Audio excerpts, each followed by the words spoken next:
Hello and welcome to today's episode of Let's Talk with Mike. Today on the show, we shall be looking at what Peter Obi must do to secure the ADC presidential ticket in 2027. Join us for this interesting conversation. Well, it is no longer news that top opposition politicians in Nigeria, such as former Vice President Atiku Abubakar, former Governor of Anambra State Peter Obi, former Governor of Kaduna State Nasir El-Rufai, former Governor of Rivers State Rotimi Amechi, former Governor of Osun State Rauf Aregbesola, former Senate President David Mark, among others, have adopted the African Democratic Congress ADC as their preferred political party ahead of the 2027 presidential election. Their aim is simple: to defeat President Bola Ahmed Tinubu at the polls in 2027. Now, during the unveiling, stakeholders of the party also unanimously selected David Mark as the interim chairman of the ADC, Rauf Aregbesola as the interim secretary of the ADC, and Bolaji Abdullahi as their official spokesperson. The fundamental task before this platform ahead of 2027 is picking who becomes the flag bearer of the party to challenge Bola Ahmed Tinubu in 2027. So far, so good. Three top politicians are already jostling for the ticket of the party. They are former Vice President Atiku Abubakar, who contested under the platform of the People's Democratic Party (PDP) in 2023, Peter Obi, the former governor of Anambra State and the Labour Party presidential candidate, and of course, the former governor of Rivers State, Rotimi Amechi. Now, who picks the party's nomination ahead of the polls in 2027? Now, in this space, we are going to be looking at what Peter Obi must do to ensure that it clinches the ticket of the party ahead of the polls in 2027. Number one, rotational presidency. Now, Peter Obi, in his advocacy with leaders of the ADC, must advocate that the party sustains the rotational presidency that has been practiced in Nigeria since 1999. President Muhammadu Buhari from the north just completed his term in 2023, and by default, power is expected to remain in the south until 2031.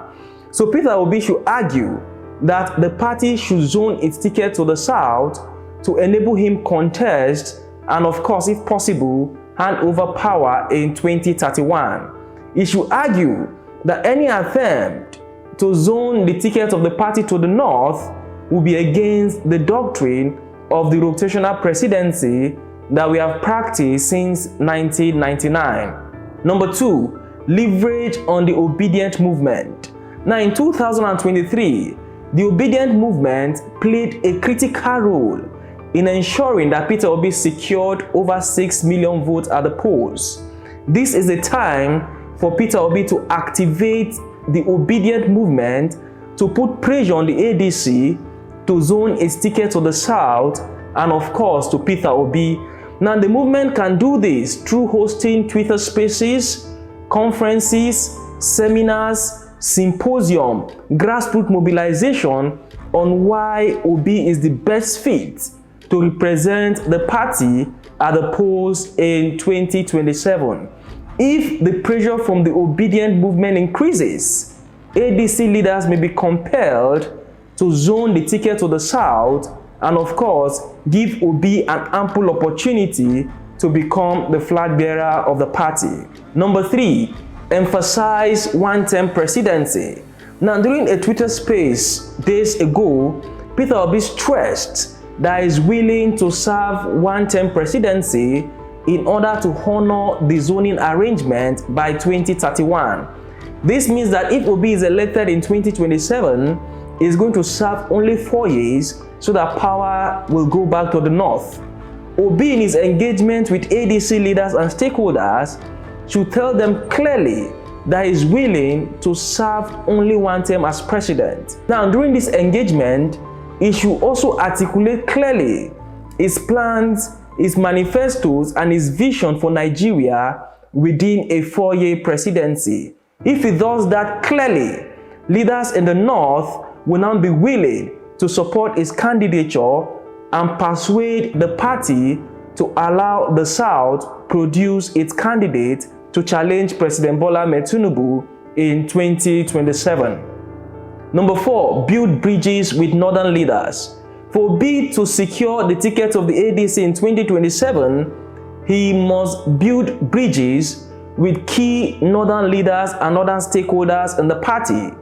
Obi should have strategic meetings with the likes of Atiku Abubakar, Nasir El-Rufai, Aminu Tambuwal, and other key northern stakeholders of the party. He should be able to convince them why they should support his candidacy to challenge President Bola Ahmed Tinubu in 2027. If he is able to convince the likes of Atiku and El-Rufai, for instance, it is almost inconceivable for him to be denied the ticket in 2027. Number 5, highlight Southeast marginalization. Now, since the return to democracy in 1999, the Southeast geopolitical zone has never produced a president. Peter Obi, being from the Southeast, can appeal to the conscience of ADC stakeholders to allow the Southeast produce the candidate of the party to challenge President Bola Ahmed Tinubu in 2027. He can argue that the Southwest has produced a president before, the Northwest has produced a president before, the South-South has also produced a president before. He can now argue, based on the spirit of equity, justice, and fairness, for the Southeast to be allowed to produce the candidate of the party. He should also tell them that if it becomes the flag bearer of the party is sure of securing over 90% of the vote in the region. With this, Obi will now be able to convince them why he should be allowed to fly the flag of the party in 2027. Now, here you have it. These are strategies Obi can adopt to ensure that he secures the ticket of the party ahead of the 2027 presidential elections. And that is the size of our today's package. If you found this video interesting, please like, share, and subscribe for more amazing updates. Until next time, thanks for watching.